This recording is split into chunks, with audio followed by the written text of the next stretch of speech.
Hey, Mom. How are you? I just want to say that I doubt I'll be able to attend Grandpa's memorial ceremony at the cemetery today. Why? Has anything happened?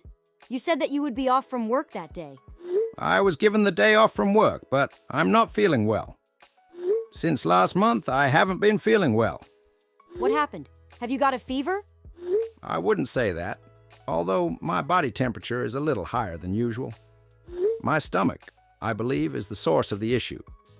I'm a little nauseous as well. I'm curious what it is. Have you seen a doctor? Yes, I recently visited my regular doctor. She suggested that it might just be the widespread stomach flu. At the complex? It's also going around. Make sure you don't become dehydrated if you've been vomiting up and have diarrhea. It's difficult to manage the stomach flu. I've been making sure to drink a lot of fluids and take some medication as directed. Do you believe they are effective? Not much has changed, really. I've also felt quite exhausted lately. More than simply the stomach sickness, it seems. Perhaps you ought to visit a larger clinic or possibly a hospital to have that examined. Really? Do you think so? Could you accompany me when I go, Mom? I'll go with you without a doubt if I'm not on duty that day. Anyway, don't stress about visiting the cemetery. Just take a rest. I'm sorry. Once my condition is better, I'll pay a visit. The family gathering was something I was also looking forward to, but I don't feel fit. I might also give what I have to another person. I suppose it's for the best, then. It's accurate to say that. It would be better if you just took a year off. Also, how is Caitlin doing? What's she doing now? I also haven't seen her for a time. She's fine. She recently stopped smoking. She has now? Good for her. What wonderful news. She smokes so much too. I was afraid she would have something. Not to mention all of your money she spent on those awful things. I'm happy he stopped smoking, but it had resulted in a new issue. She is now constantly hungry. Since quitting, she has gained roughly 50 pounds. 50 pounds? That much is a substantial sum to gain in a short period of time. Apparently, your taste buds regenerate when you stop smoking, so everything tastes better. Possibly accurate. All the time, she is starving. It's getting difficult because she is so insatiable. In terms of food, our budgets have doubled. Anytime I'm at home, I'm constantly making her food. I'm becoming exhausted because of that. Why doesn't Caitlin cook for herself? I really should ask her to do that. Already exhausted out from work. I have to cook these substantial meals for her as soon as I get home. It is all really exhausting. She also doesn't contribute in any way to the household work. She may be under a lot of stress as a result of giving up smoking. His eating may only be a temporary side effect of stopping. I continue to convince myself of that, Mom. I really hope that's just a phase and that's all it is. I've been attempting to prepare nutritious food for her. Not just the cooking itself either. It is as tiring to always have to plan what to cook next. Your mood naturally suffers when you're not feeling well, don't you think? Why don't you take a short break and do something enjoyable? I'll give that a try, thanks. I only want to rest right now. When will you arrive home? You haven't prepared any meals. Where have you been? I've got a fever. I only care about my food. And where's my food now? I visited the hospital to get it examined, and the staff informed me that I needed to be admitted. I need to stay the night for observation because I have some inflammation. They suggested it might be cancer. Oh, yeah? How about my food? Have you read the messages I've been sending? Now is not the time to discuss that. Why are you solely concerned with food? Are you even slightly concerned about my health? Meals are a priority for me. Are you not concerned for my health? I live to eat because food is life. Here, my life is on the line. You're big enough to prepare food for yourself. I've never cooked in my entire life. Try it out. If you don't try, you won't know. It isn't like complicated science. Give yourself a test once. Why not start by preparing scrambled eggs? Making food for me is your responsibility. For a very long time, I've been wanting to say this. The majority of the housework, however, is left to me. It's overkill. I must go to work, though. I'm too exhausted to do anything when I return. How about me? I also go to work. You play that role in the house. I'm not not the kind of woman who is really at stuff like that, you know. You can at least try by watching YouTube. The housekeeping can be done by both men and women. Don't just create something to back up your laziness. Because I'm not very good at it, I don't want to consume anything that won't taste delicious, and I am aware that I cannot cook anything decent. I'll be staying for some time in the hospital.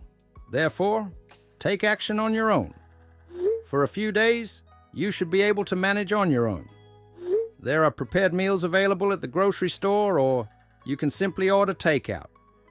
But I prefer home-cooked food. Just put up with it. It'll only for a few days. Even the supermarket's selection of food doesn't appeal to me. Homemade food is superior. You cannot have homemade, then? You're making an impossible request. I can't always cook for you in this condition, even if I weren't admitted to the hospital. I can't even stand for that long in the kitchen, because I get so dizzy. You're stressing out so much about a fever.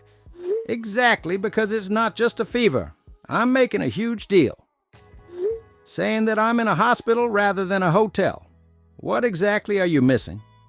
God, you must be kidding.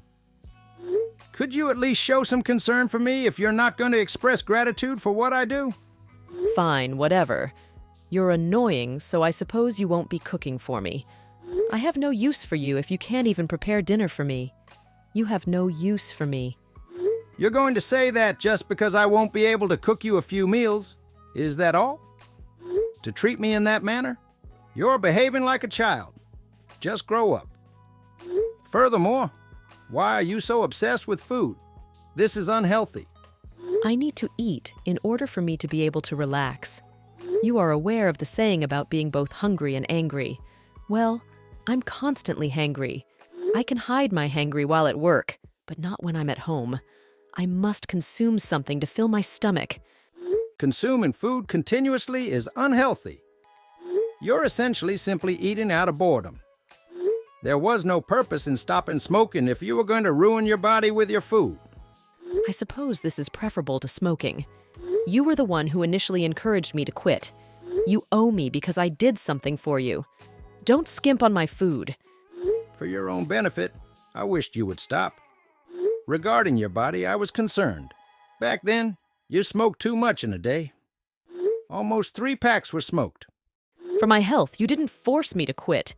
You merely wished to keep your money that I spent on cigarettes. And now you want to cut costs on food as well, don't you?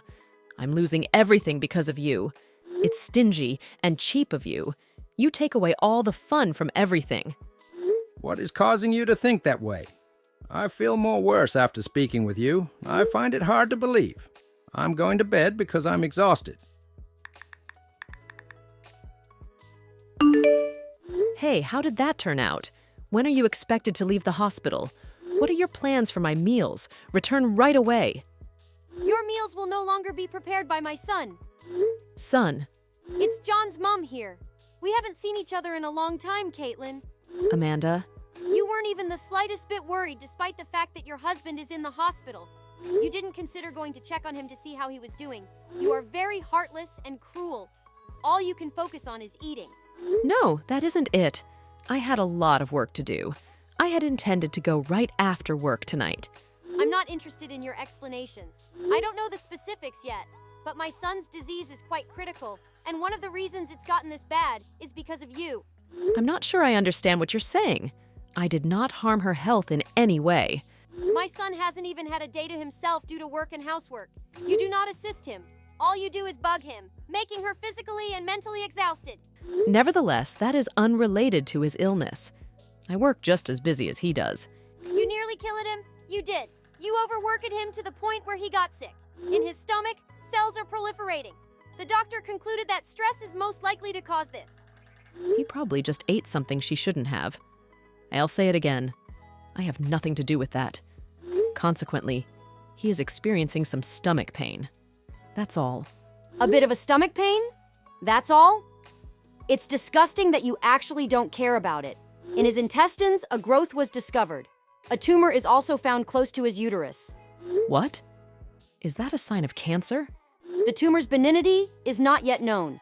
Yet the inflammation in his body is most likely brought on by the tumors. His blood work results were quite poor. Will he need surgery if it turns out to be cancer? How is he doing now? We were still unsure of that. Once we are aware of the full extent of his condition, they will consider the course of action.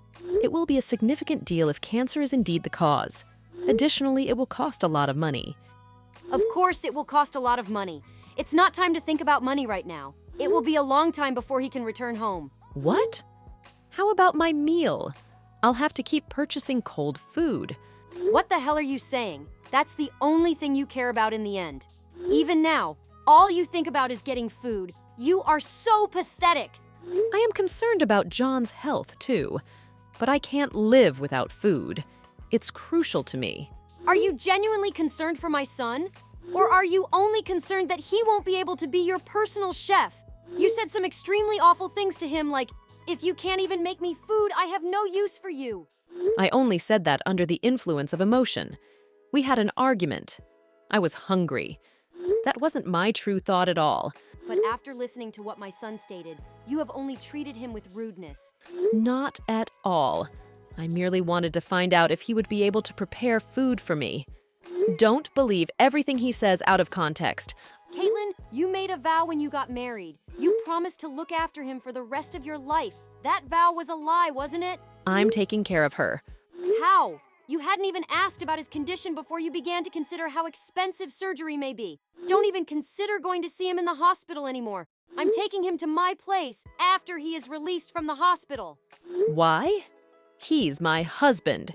He belongs at his own house to recover. I'm not going to give you my son, never again. I've learned from my mistake. I don't want you to ever see my son again. I'm bringing him home. Are you joking or what? Never again? I really mean it. You've made my son very unhappy and under a lot of stress. I'm bringing him away so he can be free from you. I don't truly believe that I stressed him out. But whatever. You don't get to determine this. Kevin is a grown-up man. He is no longer a little boy who needs you to be taking decisions. This problem is only between us. I'll then ask my son what he thinks about it. Caitlin, John here. You should to have told me about your condition if you were seriously unwell.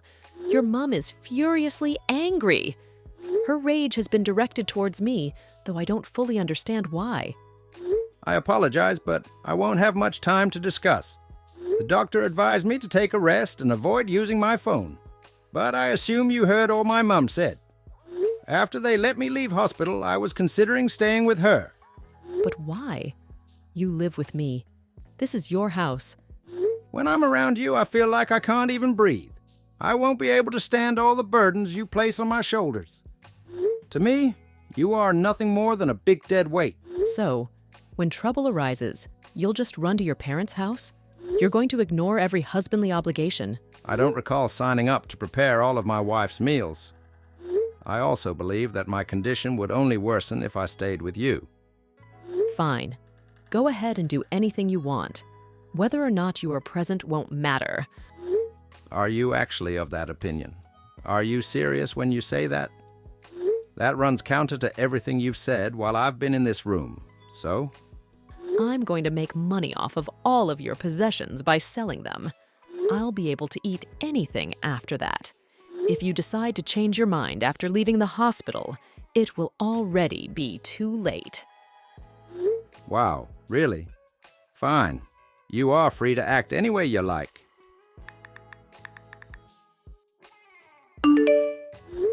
John, how are you doing lately? You haven't made any contact with me. Are you feeling okay? Thankfully, I've been doing much better lately. I can also blame my separation from you for it. It's time to discuss the future and what steps we should take next. I am unable to do it. I won't be able to see you soon. I've been admitted to the hospital. Hospital? Has anything happened? I experienced a little heart attack, according to the doctor. One of my arteries is half blocked, they informed me. When did this happen? Yesterday, I was eating dinner at home when my chest started to hurt. I made an ambulance call. Are you now okay? I was immediately taken to the hospital. So, I'm good. But I must get some rest. What was the doctor's advice to you? My eating habits are so bad, according to the doctor, that they've wrecked everything inside of me. My blood pressure, cholesterol, and blood sugar were all much higher than they should have been. I had never been reprimanded by a doctor before. You did, however, put on all of the weight so quickly. Naturally, all of your internal organs would be in a mess. However, now that you are aware of it, you are afraid. It looks like the final punch was you leaving me. Why? You prepared a lot of nutritious meals, didn't you? You did try to use less oil, aren't you right? Merely a tiny bit. I always thought about your health out of concern for you. Do you now understand what I was trying to do for you? Yes. After you left, I only ate meals that were fried or had a lot of salt. I made some money by selling some of your belongings. I consumed a lot of takeout and burgers. I consumed all of my desired foods whenever I pleased. At the same time, I'm astonished and not shocked. I was able to do whatever I wanted because no one was there to stop me. You couldn't control your greed. I was unable to resist eating. When I'm eating, I'm most happy. I am happiest at those times. So, you overstuffed yourself without using common sense to restrain yourself from doing so. John, please come back. Just, why would I do that? Come back and cook for me. I would be well again if I ate what you prepared. With my food, I could hardly keep you in line. That is untrue. No matter how healthy the food I cook is, if you consume it quickly, you will become sick. If you don't practice portion control, it wouldn't matter if I cooked for you again. Do you not understand that? However, I lack the strength and confidence to attempt this on my own. In this hospital room, the air is so oppressive. John, please return and remain at my side. Motivate me to be better. You didn't even bother to think about me for a single second while I was in the hospital. But you asked for this now that your body is having problems? Really, do you believe that is fair? I had no idea that being sick was so challenging. I must admit that I didn't take your sickness seriously. I'm sorry for that. I got that feeling too. I was aware that you weren't considering me seriously. How else do you intend to justify the harsh things you said? I'm really, really sorry. I was fortunate that it was only a tumor and that they were all benign, so it wasn't too serious. My blood test after that showed fantastic thanks to my treatment. Compared to me, you may be in more difficulty.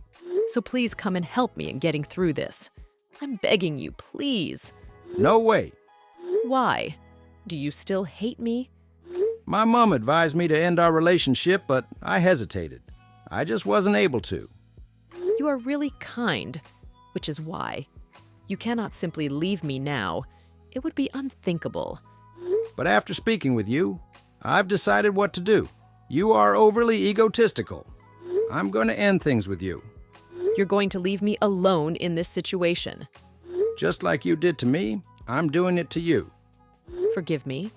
Of all people, you should understand how difficult being sick is. You're still going to leave me, though. That is so cruel. The last person who has any authority to say that is you. When I was in the same position as you are today, you didn't exhibit the slightest compassion toward me. I can understand and empathize with other people. Is that true? I do not believe it is. So, you were sympathetic when I got that fever? Sure, I was. I regret, however, that it wasn't enough. What exactly did you say to me at the time? What about my food was all you had to say to me? Regardless of what you say, it's a little late now. But John, you're needed. I long to be well at last. I want to eat your homemade food again. That is impossible. Perhaps things would be different right now if you cared about me more than food. I'm sick of hospital food. It has no taste at all. It doesn't tempt me to eat it. Isn't there another place to eat at the hospital? You should buy something for yourself. They restricted my diet. I can't eat anything else but what they offer me. I'm going insane. Sounds ideal to me. While you're in the hospital, you should be able to lose weight. However, simply changing your diet will not change the fact that you are rotten on the inside.